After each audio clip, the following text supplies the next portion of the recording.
A new lawsuit filed in the state of Colorado alleges that Canadian tar sands giant Suncor participated in a decades-long fraud to suppress and discredit research on climate change and its effects since at least 1959.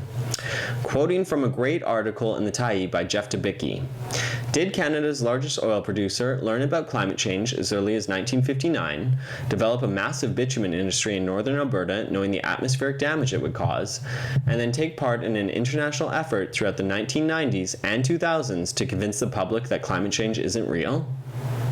Now it's up to a judge to determine whether the lawsuit can move beyond procedural wrangling into the first phases of an actual trial.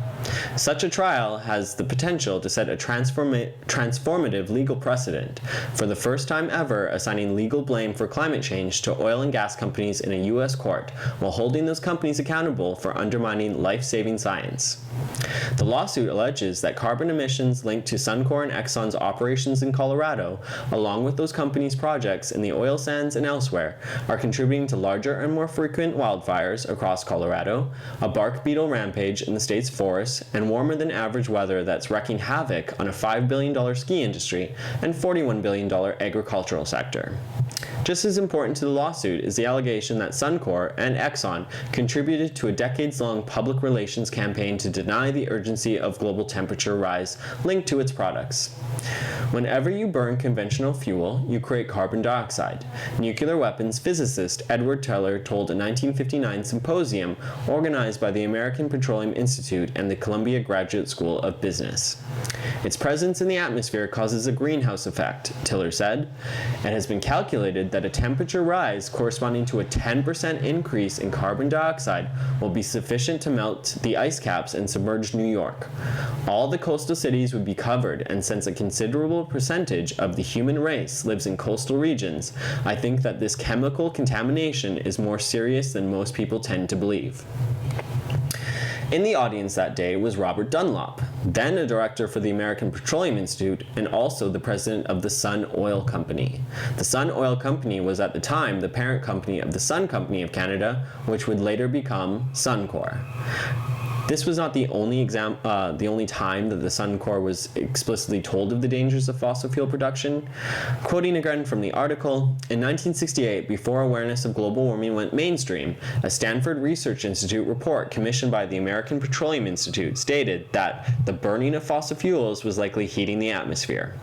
Significant temperature changes are almost certain to occur by the year 2000, and these could bring about climate change, the report read.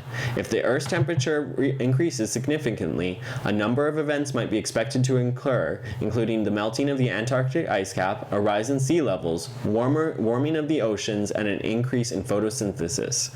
The potential damage to our environment could be severe.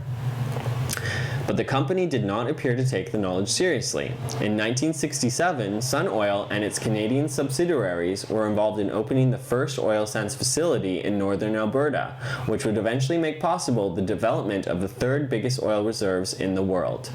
Suncor is implicated, the plaintiffs argue, through its membership in the American Petroleum Institute, which during the 1980s and 1990s ran and directed the Global Climate Coalition that spent millions of dollars on advertising claiming the fears over global warming were overblown and inaccurate. Efforts like this seem to shift public opinion. In 1992, 88% of Americans believed that global warming was a serious problem. But by 1997, that number had fallen to 42%, with only 28% believing that immediate action was necessary. So this lawsuit is one example of many that are moving forward in the United States to try to hold fossil fuel companies accountable and recover costs for climate change. For the most part, these emerging lawsuits have similarly structured themselves around the successful lawsuits against the American tobacco industry in the 1990s, which focused on public health.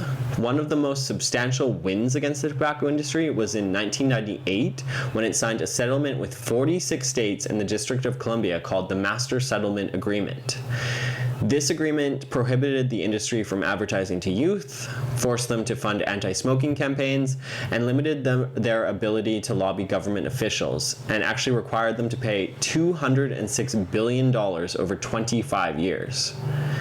Not all the lawsuits currently being considered use the same legal reasoning regarding public health, however, and some are formulating other legal arguments that could be easier to prove in court.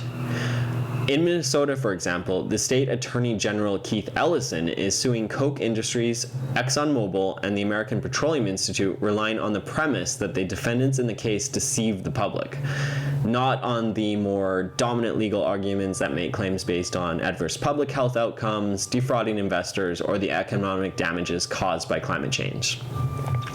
Quoting from a profile of the case in Gizmodo, it is essentially strictly a case about lying, Richard Wiles, executive director of advocacy group Center for Climate Integrity, told Earther. Literally, the guts of the case are the defendants perpetrated fraud on the citizens of Minnesota. Unlike other suits, to be successful, Ellison would not have to prove that any responsibility for environmental degradation. Really, all the Attorney General has to do is prove that there was in fact a coordinated disinformation campaign, said Wiles. They don't have to prove that anybody acted on the disinformation. They don't have to prove that the disinformation led to certain impacts or damages. They just have to show that it happened. These cases are up against the defendants' efforts to try to change the proceedings from a state case to the federal court, which is a friendlier venue for defendants, as similar cases have been more easily squashed when presented at this level. Somewhat similar claims that were further along in the process have actually been thrown out by the federal court. The desire for the defendants to face a federal court is not really surprising for anyone who has followed the United States Senate since the Republican Party took majority control of the chamber, and after the election of Donald Trump. Republicans have mostly avoided taking up legislation passed by the Democratic House of Representatives. Instead, they have had a hyper-focus as appointing as many Republicans as possible to federal court vacancies. The New York Times actually reported on this in March, that Donald Trump has actually appointed more judges to the Federal Court of Appeals than any of his predecessors in their first 3 years in office. Republicans know how to play and exercise power. Packing the federal court while ignoring almost all legislation passed by the Democratic House of Representatives is a power grab designed to retain control of government even if they face election defeats. Hopefully, these lawsuits are successful in keeping the jurisdiction for the cases within their states, and we get some more information and maybe see some victories. But more locally, the city of Victoria and other municipalities in British Columbia have advocated that the BC government take up legal cases against fossil fuel producers. However, even though John Horgan's NDP government is currently probably the most progressive in the country, it is instead focused on giving sweetheart deals to create an LNG industry that will build fossil fuel infrastructure designed for production for decades to come. This, when rapid decarbonization of the economy, based on the latest science, should be the government's top priority.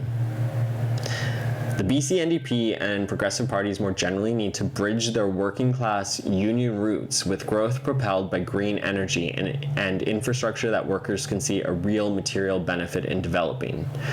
Instead of giving lifelines to an LNG industry that creates an economic boom that is often restricted just to a few localized areas, the government should incentivize various smaller renewable energy projects to drive growth into press towns and cities of the province. Don't get me wrong, I criticize the NDP out of love, not indifference.